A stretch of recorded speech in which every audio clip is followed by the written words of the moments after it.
স্বতন্ত্র ইবতিদায়ী মাদ্রাসার সংগ্রামী জাতীয় নেতৃবৃন্দ, বাংলাদেশের সকল জেলা থেকে আগত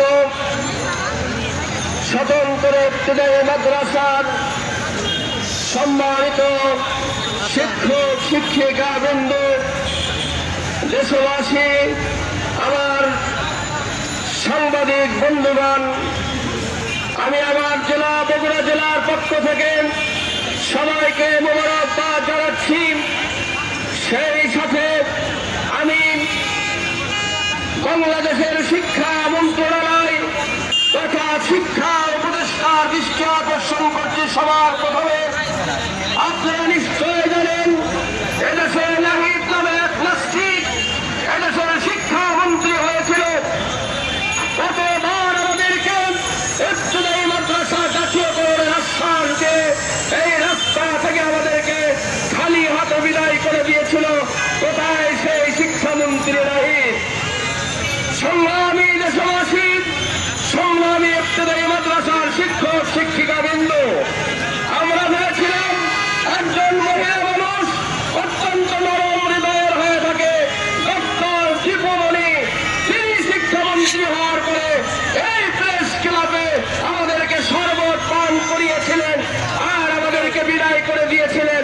আমার মনে হয় তিনি তার মন্ত্রণালয়ে গিয়ে অর্থ হাতিয়ে এসেছিলেন, যেহেতু দীপমণিও একজন নাস্তিক, তা প্রমাণিত সত্য।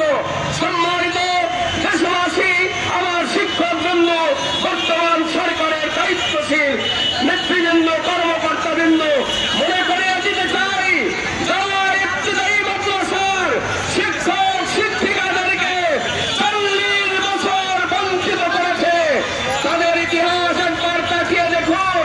দিল্লি বসে আছে, তার আজ বাড়িও নাই, ঘর নাই, কোন রাজনৈতিক দলের নেত্রী পরিচয় দেওয়ার কোন সুযোগ পর্যন্ত নাই। আমি মনে করি এটা একমাত্র স্বতন্ত্র ইবতিদায়ী মাদ্রাসার শিক্ষকদের সাথে প্রতারণা করার এক আল্লাহর গজব, ঠিক না দেখি? তাই বলতে চাই, ছাত্র জনতার বিপ্লবের মধ্য দিয়ে বাংলাদেশের কান্ডারির দায়িত্ব নিয়েছেন যারা, 5টি মাস অতিক্রম হয়ে গেল।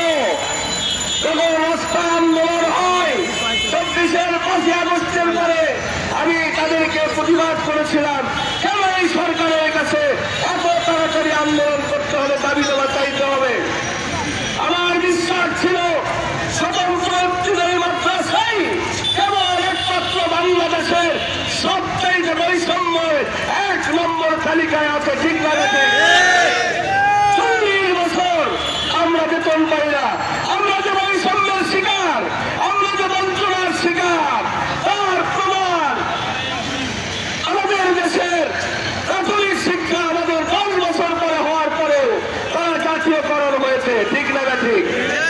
সম্মানিত উপস্থিতি, আমরা তো সেই দেশের নাগরিক, আমরা তো এই দেশেরই মানুষ, আমরাও তো লেখাপড়া করেছি, আমরা দাখিল করেছি, আলেম কাবেল করেছি, মাস্টার্স করেছি, আমাদের মাদ্রাসায় জেনারেল শিক্ষায় শিক্ষিত শিক্ষক আছে, আসলে নাই? তাহলে কেন আমাদেরকে বঞ্চনা করা হচ্ছে, কেন আমাদেরকে বঞ্চিত করা হচ্ছে? আমি শারজিলকে লক্ষ্য করে বলতে চাই, আমি ছাত্রদের মধ্য থেকে যারা উপদিষ্ট হয়েছে, তোমরা যেহেতু আমার সন্তানের বয়সের মতো, তোমাদেরকে বলতে চাই, আমি তো বিশ্বাস ছিল আমার শারজিল আর আসিফ যেখানে আছে সেখানে দাবি করতে হবে না, তারা তো বাংলাদেশের বয়সে থেকে হবে, তারা বাংলাদেশের মানুষ, তারা বঞ্চিত, তারা নির্যাতিত, তারা অপেক্ষিত, ওরা তা জানে। কেন আমাদের দাবি আদায়ের জন্য আজ প্রেস ক্লাবের সামনে সকালে নষ্ট হয় নাই, তবুও খানা খাওয়ার সুযোগ হয় নাই, মাত্র কয়েকটা টাকা নিয়ে যখন বলেছে ঢাকায় যেতে হবে, আমি রাত 12টায় রওনা দিয়ে ঢাকা এসেছি।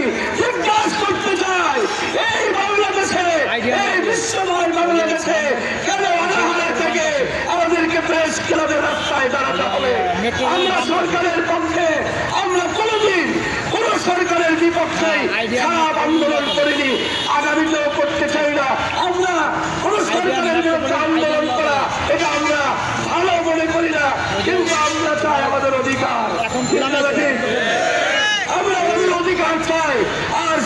অধিকার এতদিন অনেক দাবি ছিল, আজকে চূড়ান্ত দাবি এক দফা, এক দাবি জাতীয়করণ এক দফা, এক দাবি শুনতে চাই না। আজকে দিনের মধ্যে প্রশাসনের ভাইয়েরা বলছেন রাস্তা ছেড়ে দিতে হবে।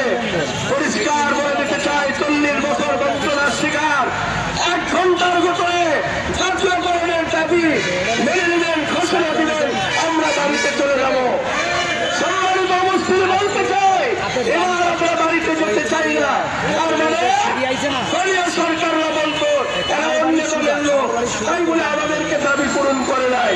এবারের সরকার ও দলের সরকার না, এবারের সরকার ঠিক না ঠিক, এবারের সরকার অধিকার বঞ্চিত লোকের সরকার, এবারের সরকার ক্ষুধা দারিদ্র সেই সব নিপীড়িত মানুষ তাদের সরকার।